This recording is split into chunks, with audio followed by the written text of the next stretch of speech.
오늘 말씀 에베소서 2장 19절에서 22절 말씀 함께 보겠습니다. 에베소서 2장 19절에서 22절 말씀 함께 있습니다.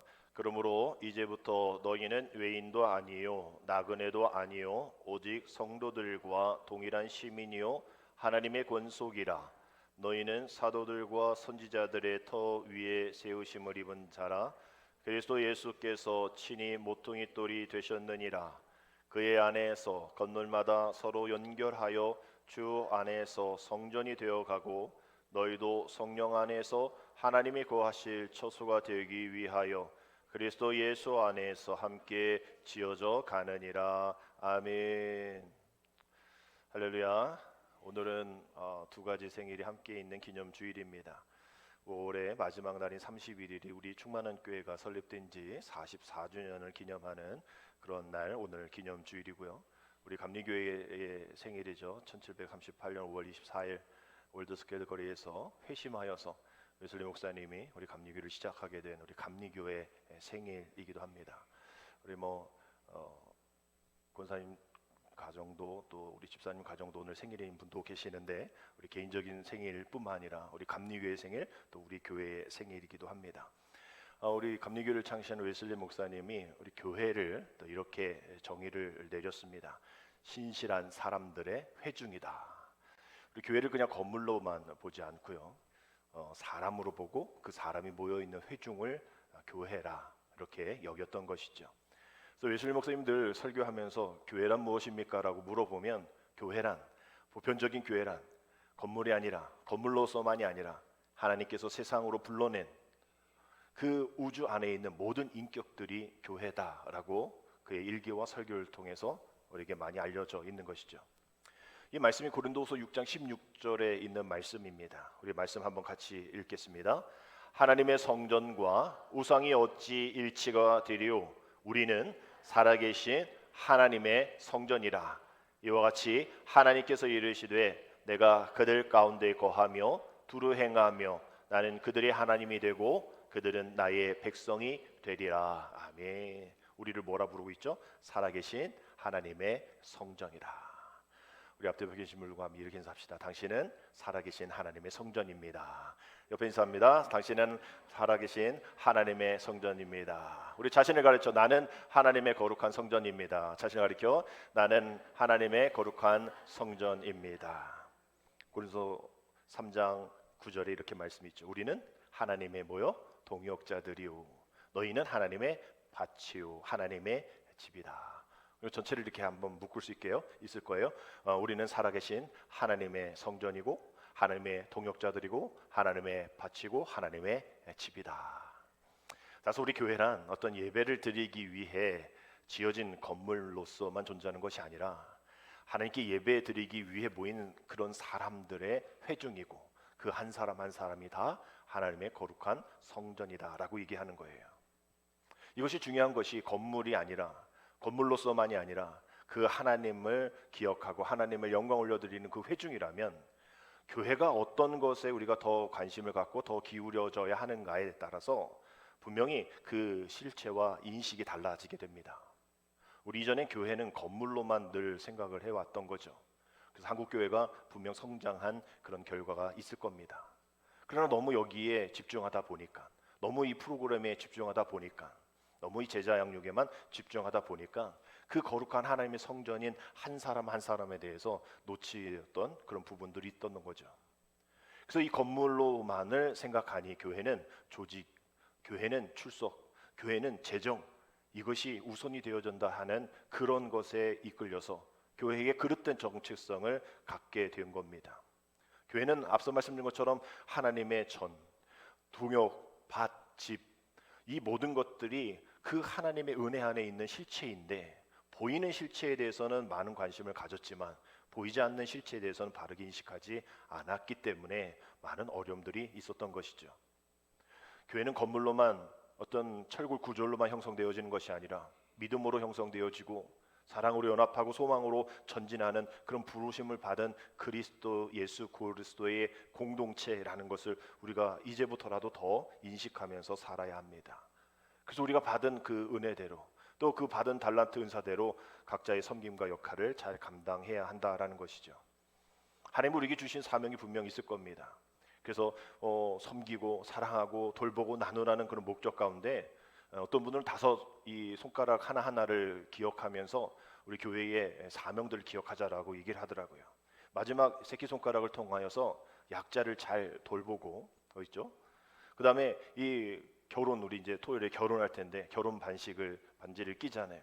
그러면 이제 네 번째 손가락을 통해서 맡은 바 서로의 책임을 다하기로 약속을 하고, 가운데 손가락 가장 긴 리더자의 역할을 감당할 수 있는 모범을 보이고, 또 그 모든 것이 끝나는 것이 아니라 가르치며 또 이쪽으로 인도하고 안내하는 그 복음의 진리를 두 번째 손가락을 통하여, 마지막에 첫 번째 손가락을 엄지를 통하여 모든 주님이 주인이 되시는 교회가 되길 위하여 우리가 손을 씻고 또 무력을 만지며 우리 모든 것을 할 때 이 다섯 개의 손가락을 꼭 기억하면서 우리의 교회의 하나님의 뜻을 이루어가는 이 사명을 꼭 기억해 주시기를 부탁을 드리겠습니다. 예수님도 지금도 우리를 부르셔서 하나님 나라를 위해 이 다섯 가지, 또 뭐 예배, 봉사, 친교, 선교, 전도, 많은 그러한 우리의 교회의 역할들이 있겠지만 우리 안에, 세상 안에서, 또 우리의 가족 안에서, 우리의 모든 사회 영역 안에서 이 다섯 가지가 잘 흡수되어질 수 있도록 세상의 빛과 소금의 역할을 감당할 수 있도록 우리에게 힘 주시고 능력 주십니다. 하나님이 주시는 그 소금의 역할을 감당할 때에 그럼에도 불구하고 왜 교회가 욕을 먹고 칭찬받지 못할까? 우리가 이것을 잘 생각해야 됩니다. 음식을 먹는 사람의 입장에서 그 안에 어떤 맛이 있겠죠. 소금의 맛이 있고 양념이 들어가 있을 때에 그 양념을 칭찬하고 또 양념을 이렇게 격려하는 것 별로 없습니다. 그냥 평가는 하죠. 아, 이게 이 양념이 들어가서 맛있군요. 그러나 그 다음 평가는 이것을 이렇게 맛있게 만든 그 음식점 주인의 사장을 칭찬합니다. 정말 맛있습니다. 제가 먹어본 것 중에 가장 최고입니다. 뭐 10손가락, 5손가락, 3손가락에 듭니다. 그 소금의 맛을 칭찬하는 것이 아니라 그 음식의 맛, 소금을 넣고 조절한 그 주인, 그 사장을 칭찬하듯이 우리 교회와 우리 성도는 세상에서 소금이 되어야 하고, 그 소금이 잘 그 음식에 녹아져서 그 맛있는 음식을 만든 그 사장을 칭찬하듯이 이 세상 속에 소금으로 잘 녹아져서 세상의 빛과 소금의 그 역할을 감당하게 만드신 그 하나님을 칭찬해야 할 텐데, 우리는 그 중간에 그것을 다 가로챘고 그 주님 앞에 갈 수 있는 그런 칭찬을 갈 수 없을 정도로 녹아지지 않는 그냥 덩어리째 음식 안에 들어서 씹혀서 짜증내고 인상을 쓸 수밖에 없는, 그래서 주인 나오라고, 아니 어떻게 음식에 여기 소금 덩어리를 이렇게 놓을 수 있냐고 이렇게 컴플레인하는 그런 일들이 우리의 부정적인 기독교, 부정적인 뉴스들을 통하여 드러나는 일들이라는 거죠. 덩어리째 씹히는 소금 덩어리로 살아가고 있기 때문입니다. 그 소금 덩어리가 녹지 않는 이유, 우리가 하나님의 쓰임 받는 일보다 사람에게 보이는, 아까 말한 그 교회라는 개념이 건물로서 존재되어지는 것에 더 신경 썼고 거기에 집착하는 우리의 믿음의 모습들이 있었기 때문입니다. 그리고 사람들이 얘기하는 거죠.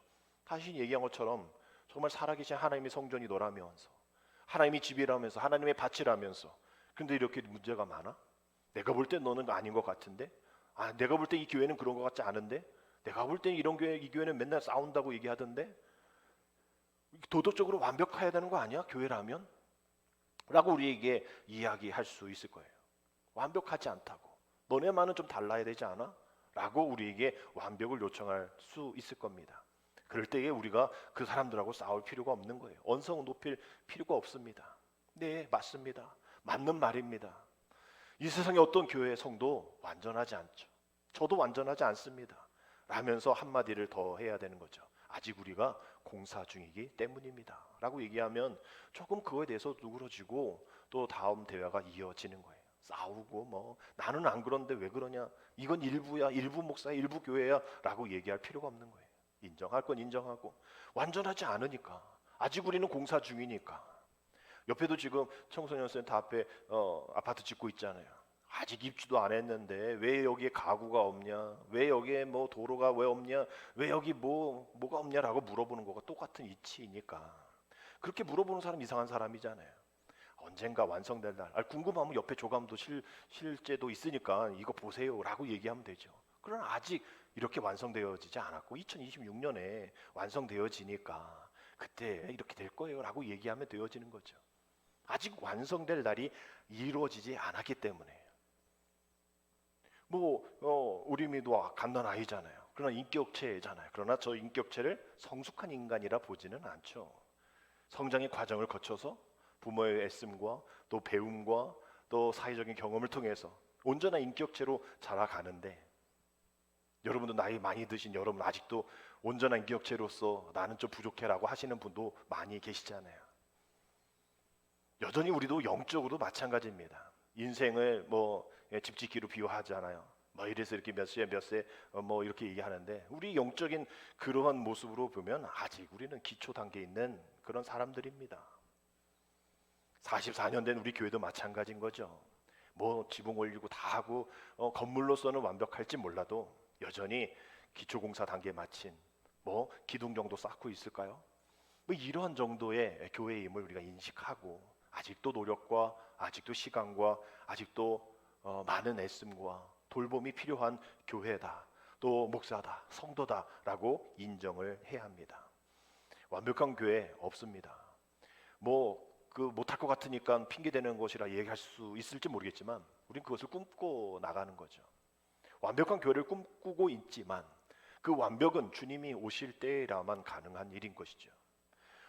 완전해질 수 있는 때는 주님이 오실 때밖에 없기 때문에 우리는 그 과정 속에서 그 결과를 기대하면서 기억하면서 오직 주님만이 우리 교회의 유일한 또 완성임을 고백하며 한 걸음 한 걸음 나아가는 겁니다. 그러면 감사하게도 우리 주님이 우리의 모든 이 건축의 공사장 감독이 되어 주셔서 주님이 지시하시고 또 계획하여 주셔서 이제 아름다운 건물로 완성될 것을 우리는 기대하며 나아갈 수 있습니다. 그 집은 거룩하신 하나님이 직접 거하실 곳이기 때문에. 지금 우리의 생각이 여전히 건물로만 있다면 그것을 우리 아까 함께 나눴던 당신이 하나님의 거룩한 성전입니다, 나는 하나님의 거룩한 성전입니다 라고 그 인식을 이제 건물이 아닌 우리 개인에게 맞춰 보십시오. 여러분 안에 하나님이 계십니다. 여러분 안에 하나님의 역사하심이, 하나님의 계획하심이 있습니다.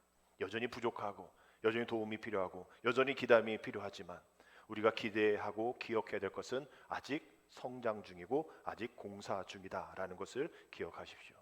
그러니 우리 다시 한번 이렇게 이야기할 수 있을 거예요. 나는 거룩한 하나님의 성전인데 아직 성장 중이고 아직 공사 중이다라는 것이죠. 아직 성장 중이고 아직 공사 중인 그 성전에 주님은 더 많은 관심을 가지시고 더 많은 애씀과 더 많은 계획을 갖고 계실 겁니다. 오늘 그러한 마음으로 오늘 말씀을 살펴보면 교회는 하나님 안에서, 주님 안에서, 성령 안에서 함께 지어져 가는 교회라는 것을 발견하게 됩니다. 사도 바울이 이 성도들이 그리스도 안에서 믿음의 주역이 되어서 나아가야 하는데 그 당시 같이 있었던 그 이방인들과 잘 합의되어지지 않는, 또 그 안에 구성원들의 마음이 잘 섞이지 않는 그런 모습이 있었던 것으로 생각을 해서 이렇게 편지하는 것이죠. 새벽에도 함께 보았던 말씀인데 우리가 하나님의 시민으로서 하나님이 우리를 자녀 삼아 주셨다면 우리는 어떻게 살아가야 할 것인가에 대한 말씀을 19절에서 이렇게 시작합니다. 우리 함께 읽어보겠습니다. 그러므로 이제부터 너희는 외인도 아니요 나그네도 아니요 오직 성도들과 동일한 시민이요 하나님의 권속이라 라고 말씀하고 있죠. 이제부터라고 얘기하는 거예요. 이제는 너희는 옛날 것처럼 외인이 아니고 나그네도 아니고 이제 오직 성도들과 동일한 시민이고 하나님의 권속이라.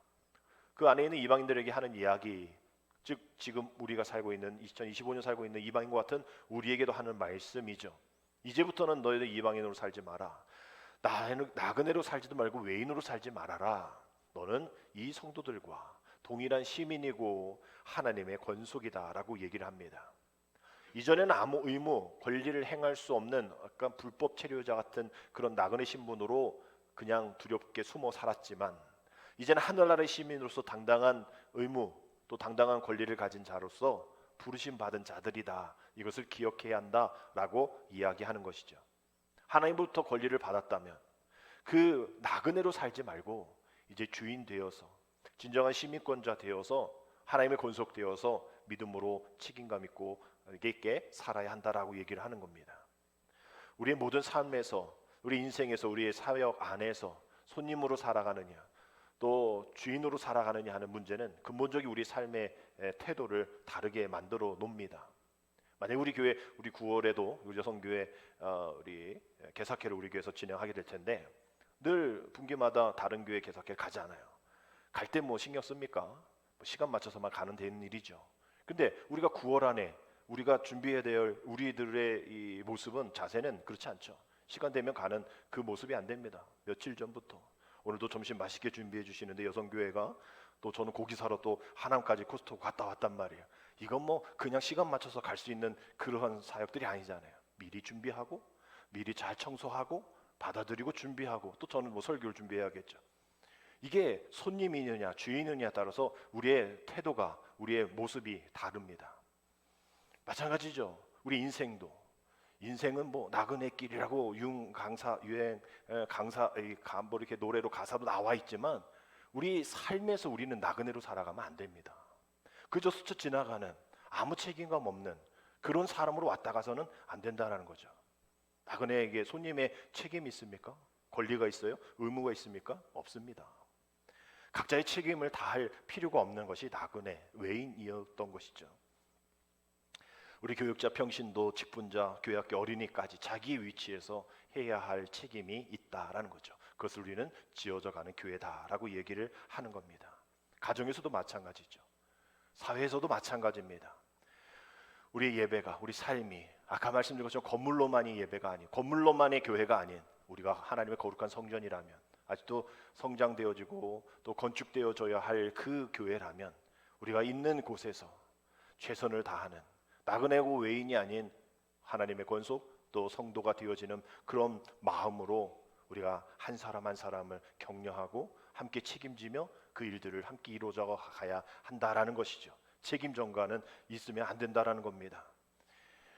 지난주죠. 우리 손흥민이 속한 토트넘이 이제 유로파리그 우승했단 말이에요. 그래서 이게 별거 아닌 게 아니라 이 토트넘은 17년 만에 우승이고 또 손흥민은 생애 첫 우승입니다. 그래서 함께했던 케인은 하도 여기서 우승컵을 못 드니까 다른 팀 가가지고 거기서 이제 우승컵을 들었거든요. 근데 손흥민은 여기에 있었는데 계속 되어지는 이 실력이 어려워서 또 잘 합의도 안 돼서 우승을 한 적이 없단 말이에요. 15년 동안 또 토트넘은 17년 만인데. 근데 저번 주에 우승을 했단 말이죠. 맨유랑 해가지고. 그래서 정말 막 감격의 이 영상들이 막 사진이 많이 나왔단 말이에요. 근데 저는 2020년도에 한 영상을 본 게 기억이 나거든요. 당시 이 골키퍼 아마 주장이었던 것 같은데 요리스라는 애가 전반 끝나고 들어가면서 손흥민한테 막 소리치면서 막 밀치면서 막 이랬던 이 영상이 있었어요. 그 뒤로는 어떤 일이 일어났는지 몰랐지만 나중에 그 라커룸 안에서 정말 소리치고 밀치고 맞고 막 이러면서 언쟁을 벌이는 영상이 있었는데 그 이유가 이 골키퍼 이제 요리스가 공격수인 손흥민한테 너 왜 내려와서 수비 과담 안 해? 막 이런 거예요. 너 때문에 지금 내가 힘들잖아. 막 얘기를 하는 겁니다. 아니 각자의 포지션이 있고 공격은 저쪽 갔다가 수비 왔다가 또 공격 갔다 왔다 갔다 할 수 있는 그 체력이 안 되잖아요. 그러면 그 힘들어서 공격도 제대로 못하고 있고 안타깝고 뭐 이랬는데 너는 왜 이 팀을 위해서 1분 1초도 안 뛰어? 더 뛰어야지 막 이러면서 막 소리를 쳤단 말이에요. 그래서 손흥민은 너무 억울해서 내가 뭘 얼마나 잘못했냐고, 난 최선을 다하고 있어. 골키퍼는 왜 너는 왜 이렇게 하지 않아? 왜 너는 이렇게 하지 않아? 라고 얘기하는 이러한 모습 속에서 당시 분위기가 어려웠고 결과도 좋지 않았던 그런 일들이 있어서 지금껏 17년 동안 우승 한 번 하지 못하는 그런 팀으로 남아 있었던 거죠. 뭐 감독이 뭐 지금 너희들이 서로 더 많은 것을 원하고 있고 더 많은 것을 보여준다는 그런 책임감이 있어서 이런 일이 벌어졌는데 앞으로 잘해봐 뭐 이러면서 다독이면서 일단락되긴 했지만 골키퍼에게 너는 왜 이렇게 공을 못 막아? 나도 막을 수 있겠다. 또 공격수한테는 아니 그렇게 갖다 주는 골도 못 넣어? 또 수비수한테는 그것도 왜 못 막아서 골을 먹혀? 서로 득점을 못하네. 왜 이걸 못 막네? 수비를 못하네. 이렇게 얘기한다면 그 팀이 제대로 운영이 되겠습니까? 그 팀이 제대로 된 한 팀이라 얘기하겠어요? 우리 장학봉 목사님, 지난 성회에 오신 목사님, 이게 식사를 대접하는 교회마다 늘 기도, 축복기도 할 때 빠지지 않았던 기도가 있어요. 뭐 저는 미리 알고 있었던 분이고 또 그렇게 계속 식사를 함께하면서 빠지지 않는 기도. 하나님 오늘 이 식사를 제공하는 이 교회, 하나님 원하시는, 우리 장로님들 같이 오시니까 하나님 원하시는 그런 장로님, 목사님 되어 드림팀을 이루어 주님의 사역 잘 감당하게 하여 주옵소서. 늘 빠지지 않고 하시는 기도의 내용이었습니다. 하나님이 원하시는 기도의 드림팀, 사역의 드림팀, 섬김의 드림팀 되어 주의 사역 잘 감당하게 하여 주옵소서. 서로 핑계대고 서로 원망하고 네가 잘못했다, 네가 잘했다 이렇게 얘기해서는 하나님 원하시는 드림팀을 이루어낼 수가 없습니다. 우리 20절 21절 우리 한번 같이 읽어보겠습니다. 너희는 사도들과 선지자들의 터 위에 세우심을 입은 자라. 그리스도 예수께서 친히 모퉁이 돌이 되셨느니라. 그의 안에서 건물마다 서로 연결하여 주 안에서 성전이 되어 가고. 우리는 한 사람 한 사람이 거룩한 주님의 성전이라 얘기했잖아요. 그 한 사람 한 사람 그냥 각자 독립해서 있는 것이 아니라 다 서로 어떻게 연결되어서 성전이 되어 가야 되는데 어디 안에서? 주님 안에서 성전이 되어 가야 한다라고 얘기를 하고 있는 겁니다. 주님은 모퉁이 돌이 되어 주신다 말씀하시고 계시는 거죠. 연결되어져 있을 때 가치가 있다는 거예요. 아무리 비싼 차, 뭐 유튜버 어떤 뭐 10억짜리 페라리인가 뭐 람보르기니 사려고 이탈리아 가가지고 뭐 사고 막 그랬단 말이에요. 아무리 뭐 10억짜리 뭐 합니까? 거기에 뭐 전기 충전이 안 되고 연료가 없으면 가지 않는데. 아무리 좋은 컴퓨터, 아무리 좋은 뭐 시스템이면 뭐예요? 전기가 꽂지 않다고 안 되면 아무 문제를 이뤄갈 수 없는, 해결할 수 없는 그런 것들이잖아요. 연결되어져 있을 때, 채워져 있을 때의 가치가 있는 거죠. 우리 한 사람 한 사람 거룩한 주님의 성전이라면 연결되어지고 그 다음에 채워져야 한다라는 거예요. 에베소서 4장 16절 이 말씀이 있습니다. 그에게서 온 몸이 각 마디를 통하여 도움을 받음으로 어떻게 되고? 연결되어 어떻게 되고? 결합되어 각 지체의 분량대로 역사하여 그 몸을 자라게 하며 사랑 안에서 스스로 세우느니라. 아멘. 스스로 세워나가는 그 거룩한 공동체, 성장되어지고 공사 중인 그 교회 어떻게 해야 되냐? 여기 나와 있는 말씀 그대로예요. 한 사람 한 사람 한 마디 연결되어지고 결합되어서 각자의 분량대로 네가 잘했네, 네가 못했네, 네가 왜 머리가 돼, 네가 왜 다리가 돼, 네가 왜 팔이 돼, 네가 왜 손이 돼. 서로 각자 역할 있잖아요. 각자 지체의 분량대로 역사하여 그 몸이 자라게 되어지는, 사랑 안에 스스로 세워질 수 있는 일을 위해서 이렇게 연결되어지고 채워져야 한다라고 얘기를 하는 겁니다. 우리 모두에게 다 필요한 일들이죠. 하나님의 집을 든든히 지어 가려면 필요한 일들입니다. 그래서 우리의 모든 어린아이에게 일까지 자신의 이 사명을 또 책임을 다할 수 있도록 지어져가는 교회에 하나하나 힘을 보태야 한다라는 거죠. 건물이 이루고 있는 한 부분이 멍들어 있고 병들어 있고 또 채워지지 않다면 그 집은 온전한 건물로 세워질 수가 없을 겁니다. 균형이 무너지게 되고 상실화가 되어지는 것이죠. 우리 교회의 큰 두 가지 기둥을 모이는 교회, 흩어지는 교회라 이야기합니다. 예배하며 하나님께 영광을 올려드리고 세상에 이렇게 전투잖아요. 영적 전투잖아요. 우리가 여기 휴양이로 온 것이 아니라 잠깐 우리가 정박하고 무기 다시 한번 점검하고 기름 넣고 다시 나가는 우리 군함이 되어지는 거죠. 유람선이 아닙니다.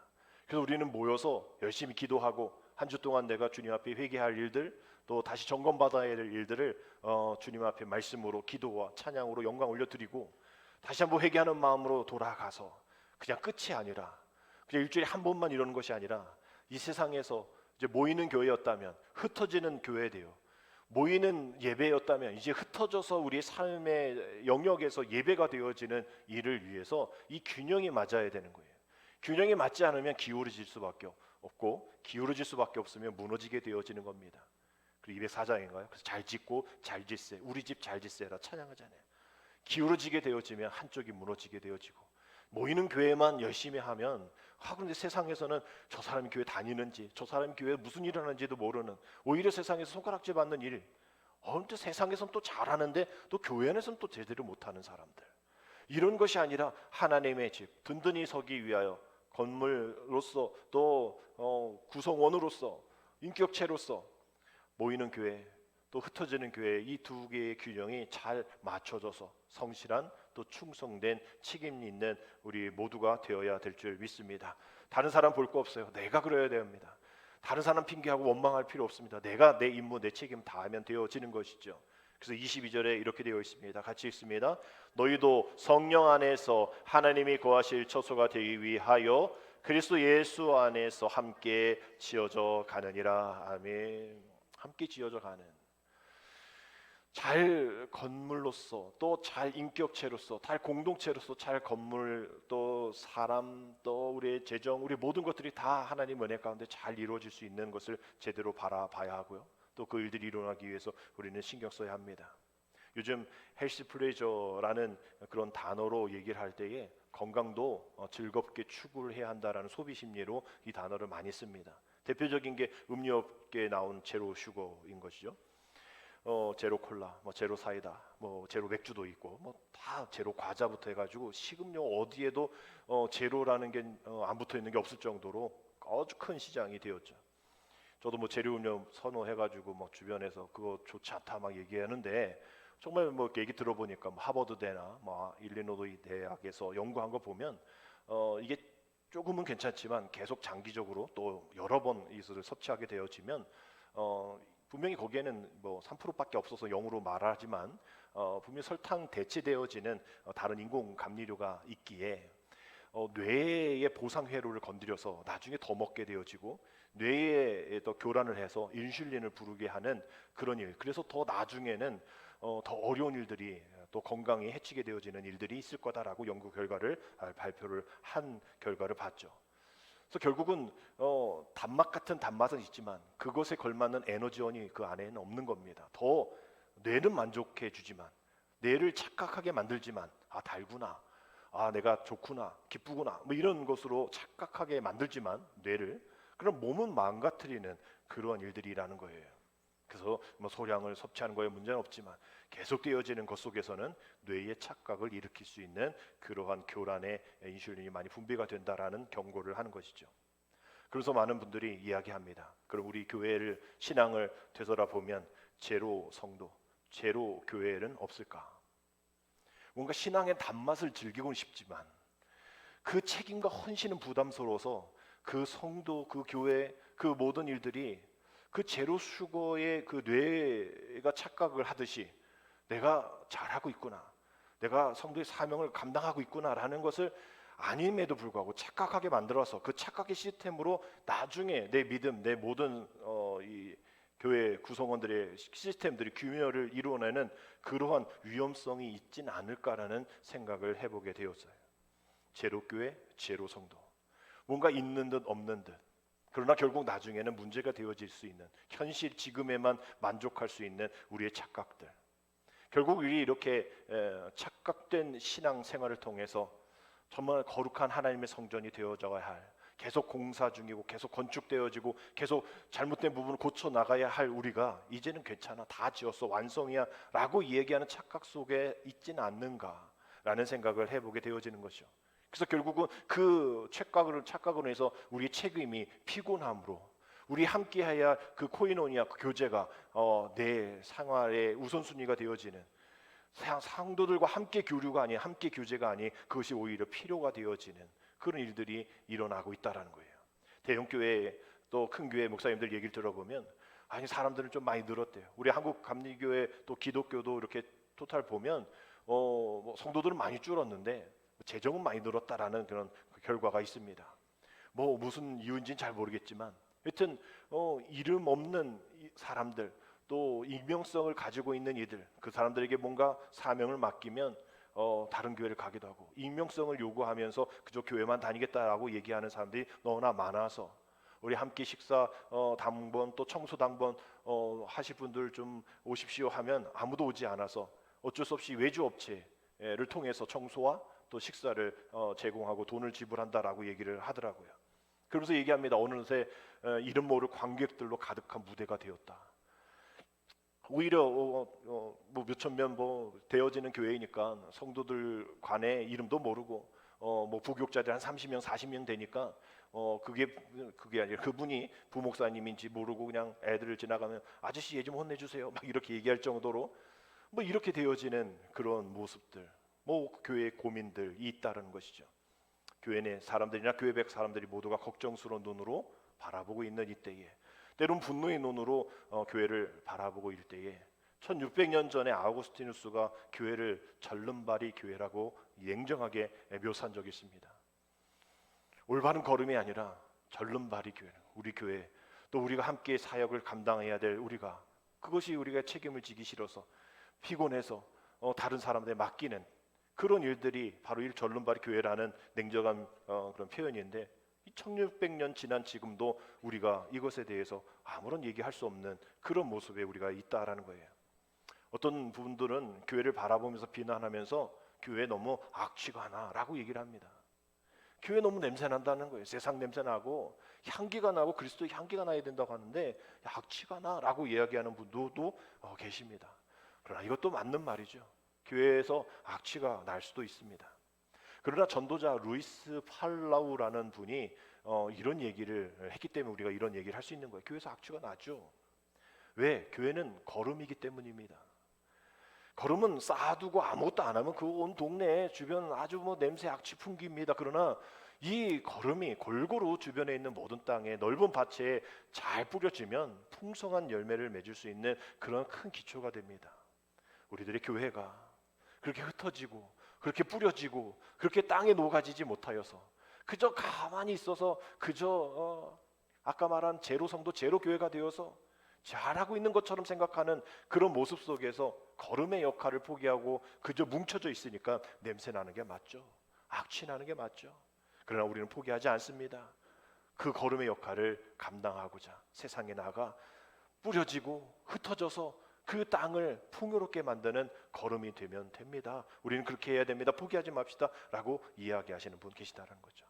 미국의 기독교 영성 작가 필립 얀 씨도 그 교회를 보면서 이렇게 얘기합니다. 나의 고민이요 나의 사랑이라. 교회란 나의 고민이면서 동시에 나의 사랑이라는 거예요. 2024년, 2025년 우리 한국 교회 바라보는 우리도 또 그렇게 바라보는 이들도 다 고민이겠죠. 우리의 고민 그들의 고민일 거예요. 그러나 그들은 사랑하지 않지만 우리는 사랑해야 합니다. 우리의 고민인 동시에 우리의 사랑이라는 것을 기억하면서 나의 사랑, 나의 고민인 우리 충만한 교회가 되어야 한다는 것이죠. 우리는 여전히 냄새납니다. 우리는 여전히 작습니다. 여전히 불균형하게 절뚝거리는 우리들의 걸음일 거예요. 그러나 우리를 바라보면 그렇습니다.